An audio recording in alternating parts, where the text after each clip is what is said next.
Good morning, children. Welcome back to civics class. We have already started chapter 5 of civics, judiciary.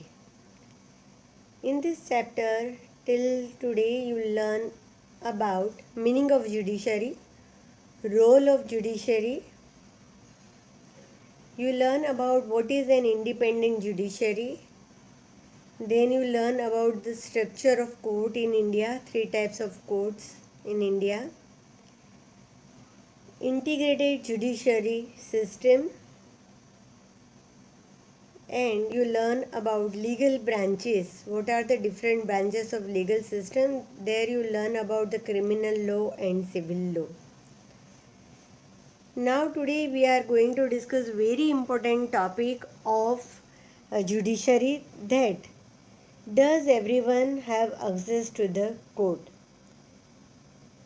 Students, uh, through all this above discussion, you must be consider, you will be telling that yes, everyone have access to the court, and according to the fundamental right, each and every Indian citizen has right to access the court if he or she is feeling that their fundamental rights are violated. So in principle, all citizens of India can access the court in this country. This implies that every citizen has a right to justice through the court. If you are thinking that your fundamental rights are not maintained and it is violated by some person, some government, some institute, then you can approach to the court. As you read earlier, the courts play a very significant role in protecting our fundamental rights. And you remember in previous lesson I told you that Supreme Court is also considered as a guardian of constitution, because Supreme Court has ultimate right, right to um, delete any law or amendment in any law. It can order legislature to change in law. If any citizen believe that their rights are being violated, then they can approach the court for justice to be done. While the courts are available for all, but in reality, do you think that it is really available? In reality, access to the court has always been difficult for a vast majority of the poor in India. Means here it is said that on paper it is looking proper, that yes, everyone has access to court. Everyone, if any individual, any single person, if they are thinking that their rights are being violated, they can approach to the court. But in reality, in especially in poor people, village area, they are not able to approach to the court. There are various reasons. They have discussed in this topic that what are the various reasons. Only poverty is not only reason. Only poverty is not a reason, but there are other reasons also. So let us see what are the reasons why everyone are not able to access to the court. Right? While courts are available to all, but in reality, poor people find it very difficult to access to the court. First thing, as it is given that because of poverty. Second thing, legal procedure. Right? There is a long procedures, list of the documents, and legal procedure is very long. So legal procedure involve a lot of money and paperwork, as well as take up lot of time. So you can underline, children, you can underline these all reasons: long legal procedure, lot of money, and lots of paperwork, and above all, lots of time consuming. For a poor person who cannot read and whose family depends on the daily wage, the idea of going to court to get justice often seems remote. Now, let me explain you in broadly. Suppose poor family is there and they live on a daily wage. How can they spare time to approach the court, to fulfill all this legal procedure, to give lots of money to hire a lawyer and then payment court fees and all? Top of that, paperwork, lots of paperwork. They keep on asking that this paper is missing, this paper is not there, this procedure has to follow. And after all, they keep on giving us date. There was a very famous dialogue of Sunny Deol movie that Tariq pe Tariq, Tariq pe Tariq. Means in that Sunny Deol is approaching court, and when court is about to give date, then he became angry in that movie. I think that movie's name was Damini. And because of the date, the court keep on giving different dates. Then culprit, that guilty person always get loopholes to find something to relax from the punishment. And that time he spoke this dialogue that Tariq pe Tariq, and in this way they are not getting justice.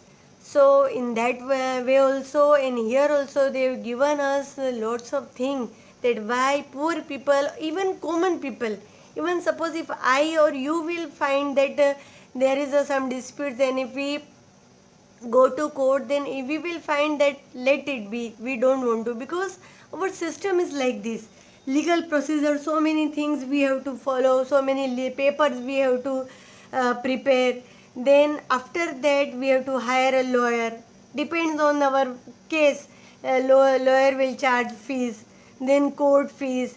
And after all this procedure, if we are able to do it, then in court they keep on giving dates, because judges are not there, because times are not there, right? So all this system, all this procedure make inaccessible court. That's why to find the solution, they have come up with the solution that PIL. Now in this paragraph they have explained us about PIL. In response to this, the Supreme Court in the early 1980s, because it is not a 1 or 2 years problem, or one people or two people's problem. From years people are facing lots of problem, and then people find that it is very difficult to get justice. So they take away themselves from this court system. They always try to keep away themselves from the police and lawyer and court system. So, to give justice to the common people, Supreme Court comes with some solution.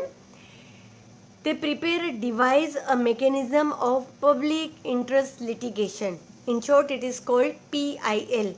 Right? It sounds like IPL, students. Right? But keep in mind, it is PIL, public interest litigation. To increase access to justice, it allowed, now you can underline the definition of PIL or meaning of PIL. It allowed any individual or organization to file a PIL, public interest litigation, in the High Court or the Supreme Court on behalf of those whose rights were being violated. Suppose a poor person is not able to go to court, is not able to afford all these expenses, so third person also can file a PIL and approach to the High Court or Supreme Court. The legal process was greatly simplified, and even a letter or telegram addressed to the Supreme Court or the High Court could be treated as a PIL. Means no need to go to personally and prepare all the paperwork and legal procedure. But through PIL, the legal process was greatly simplified. Even if we do a mail or telegram, now so we can do mail also, email also, and email to the Supreme Court and High Court, and then they can start our case. In the early years, PIL was used to secure justice on the large number of issues, such as rescuing bonded laborers from the inhuman work conditions. In UP, Bihar, you must have heard about bonded laborers. So some NGOs have filed a PIL against it, and they use this PIL court procedures to rescue these bonded laborers from this inhuman work. You remember there was a serial named Udan. In that they elaborate this system, bonded laborers. By birth they are bonded laborers of some jamindars, and under their pressure they have to always their work from till the generations and generations. So some NGOs they come up and they rescued these bonded laborers. Now it is illegal to have bonded laborers in UP and Bihar. So it's thanks to PIL. And securing the release of the prisoners in Bihar who had been kept in the jail even after their punishment terms was complete. So in bonded labor there was system, because if they are not able to pay revenue or tax or rent to landlord jamindar, then they were kept in prison. They were considered as a slave, and lifetime they became slave for that jamindar. So they were rescued by this PIL. They have given here another case also that we will read later. Did you know that the midday meal that children now receive in government and government aided schools? You remember in class 7 you learned that midday meal scheme program was introduced. So that was also a result of PIL. This, see the photos on the right and read the text below, understand how this come about. So here they have given the story or incident of midday meal scheme. Right here you can see in one, right, first picture is showing that drought condition. Right, land is totally barren, nothing has produced here on this farm. Here you can see one go down filled with all the grains, pulses, cereals. Here people are waiting for justice. And here you can see in one school they are preparing midday meal for the children. Okay, let us read this what is given here. Photo 1. In 2001, the drought in Rajasthan and Orissa meant that millions faced an acute shortage of food. Photo 2. Meanwhile, the government godowns were full of grain. Right? On one hand, people were not having any kind of food, and on other hand, government godowns were full of grain. Often this was being eaten away by rats. Means no one was there to eat this thing but other than rodents and rats. Photo 3. In this situation, hunger amidst plenty. An organization called the People's Union of Civil Liberties, or PUCL, filed a PIL in the Supreme Court. It stated that the fundamental right to life guaranteed in Article 21. You remember I told you that it is very important Article 21. According to that, right to life, and it is government responsibility to provide adequate food to the citizen. So of the constitution included the right to food.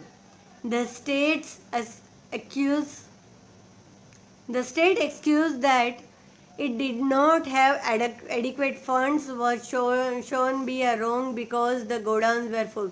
Means when people ask for the right to food, then government given the excuse that they have not any kind of grain or food.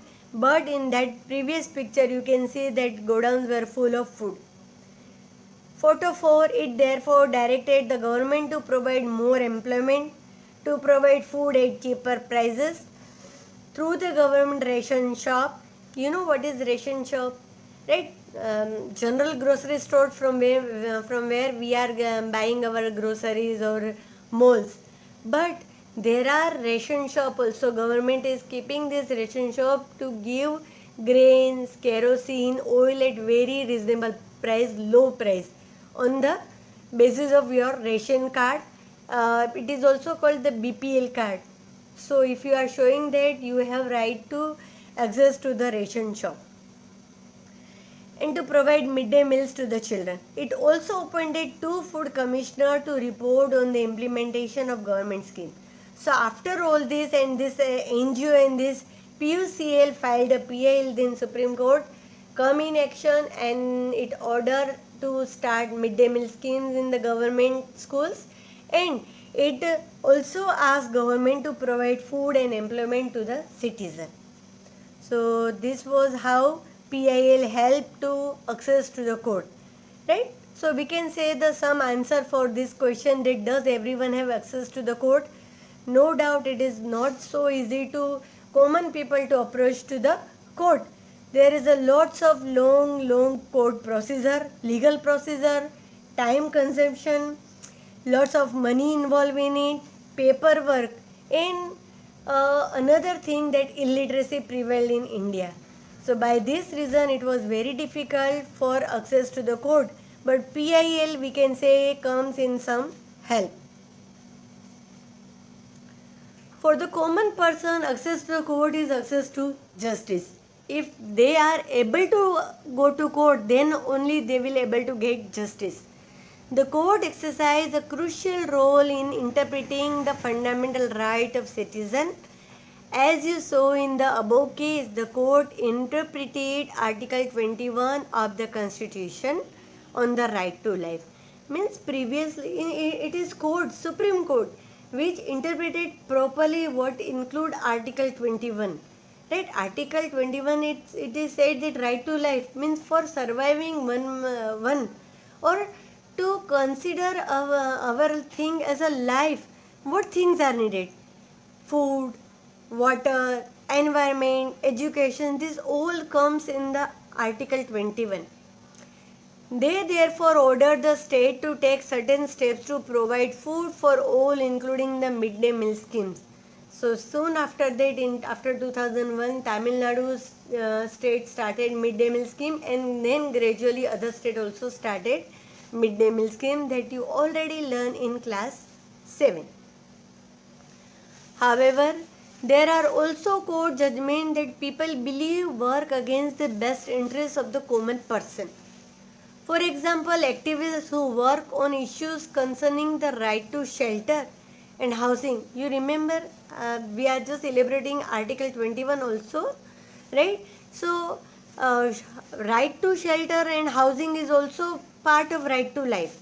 Because if shelter is not there, house is not there, then how can you survive?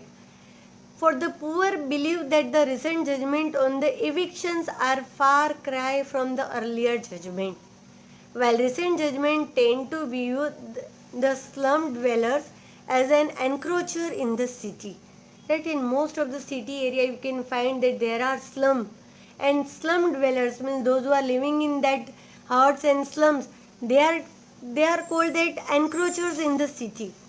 Earlier judgment like the 1985 Olga Telis versus Bombay Municipal Corporation. They have given here below in orange box one case study related to right to life, which focus on the right to shelter.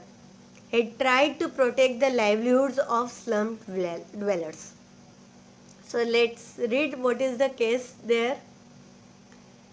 The judgment of the Olga Telis versus Bombay Municipal Corporation established the right to livelihood as a part of the right to life. Not only right to house or shelter, but even if this type of slum dwellers will shift it to some other place, they will lose their livelihood, jobs. So that also is a part of right to life. The following excerpts from the judgment point to the way in which the judges link the issues of the right to life to that of livelihood. The sweep of the right to life conferred by Article 21 is wide and far-reaching, right? It is not only just a simple law. Article 21 is right to life, but it includes so many things. The sweep of this right it is a wide-reaching. Life means something more than mere animal exists, right? Human life is more than animal existence. It does not mean merely that life cannot be extinguished or taken away, as for example by the imposition and execution of the death sentences, except according to the procedure established by law. That is but one aspect of the right to life, and an equally important fact of that right is the right to livelihood, because no person can live without the means of living. Right? Overall, they are telling that if right to life has to be accessed, then according to the right to life, what are the things required for it?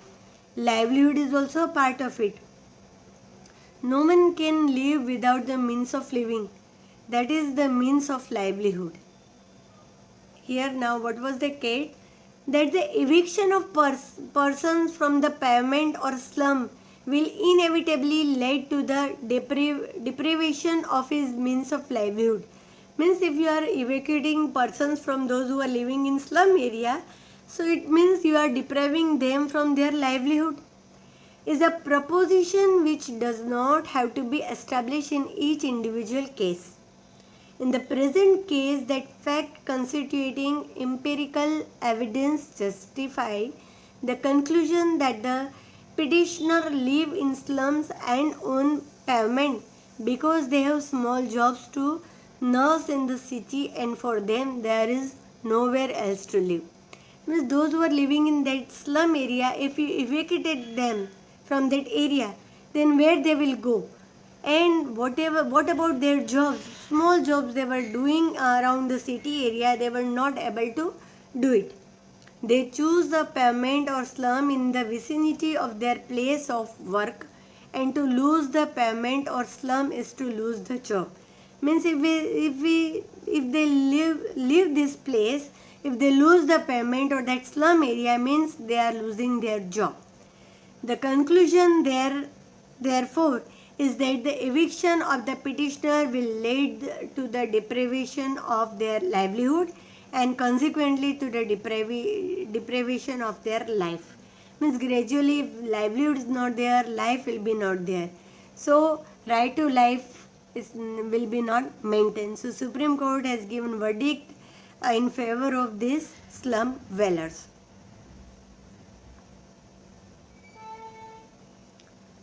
Another issue that affects the common person's access to justice is inordinarily long number of years. Right? There are so many cases. You can take the example of Ayodhya case. You can take the example of Bombay blast. Even that Nirbhaya case I discussed before in previous class. See, all these cases took long, more than required time, and it is called the justice delayed, justice denied.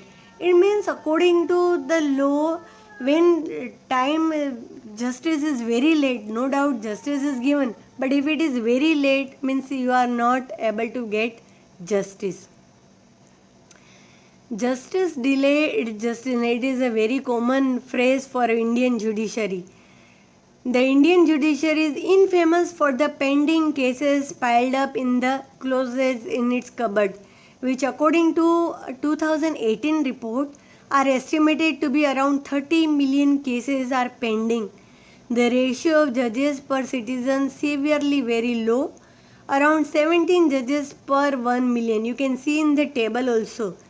74 years since independence, around 78 years, and since we are not able to have the proper judiciary system, country's judiciary is still awaiting major raise, going through a massive crisis. Thousands of people depending on the legal system have to bear the brunt of delayed decisions and denied justice. Because justice delayed, like a justice denied, you are not getting proper justice. The time that judicial system takes to dispose of a case often result in the violation of person's fundamental right to fair and speedy trial. That's why this phrase is said for our Indian judiciary, that justice delayed, justice denied. And you can give example of these cases. Here you can see that Supreme Court 3 vacancies, sanction strength 31 and working strength is 28. Even worse condition of this district and subordinate courts, 5,135 vacancies, judges are not there. So who will give justice? And that's why they keep on giving dates. And in delayed time it said justice delayed, justice denied. However, in spite of this, there is no denying that the judiciary has played a crucial role. Right? We cannot say that judiciary is not important or judiciary is denying to give justice. India serving as a check on the power of the execution of the legislature as well as in the protecting the fundamental right of citizen. For For that reason, they have started fast track court. You must have heard about Lok Adalat, fast track court, where immediately you will find that judges or some magistrate would be there and they can give proper justice to your problem. The member of Constituent Assembly had quite correctly envisioned a system of court with independent judiciary as a key feature of our democracy. But still it will take time to get it properly, and we can say that in each and every individual has right to justice, right? No doubt government, constitution keep on trying to maintain this system, improve this system, but as a citizen till the time we are not aware about our things, government will alone cannot do. We need to fight. We cannot be resistant, yes, reluctant that whatever things are going on, let it be. What affect me, that only I will raise my voice. No, as a third person, we have to file a petition where it necessary, and we have to be aware and always think about that how can we improve the system, because overall as a citizen we are making the system, we are the maker of this system, we are the maker of the government, and after government they became the part of legislature and executive and they are making laws. So being a good citizen we need to be aware. Okay, so this was the end of the chapter. In tomorrow's lesson we will do the question answers of this chapter. I hope you got all this clear idea about all the point we discussed in this chapter. From the starting, what is the role, what is the meaning of judiciary, role of judiciary, meaning of independent judiciary, types of court or structure of court in India. Then you learn about the integrated judiciary system, and the most important question, that does everyone has access to court? It's showing the loopholes of the judiciary system of India. And you also watch some videos related to it, so you can make your concept very clear. Okay, still you are having any doubt, you can ask me anytime. Okay students, have a fantastic day. Keep learning students. Goodbye.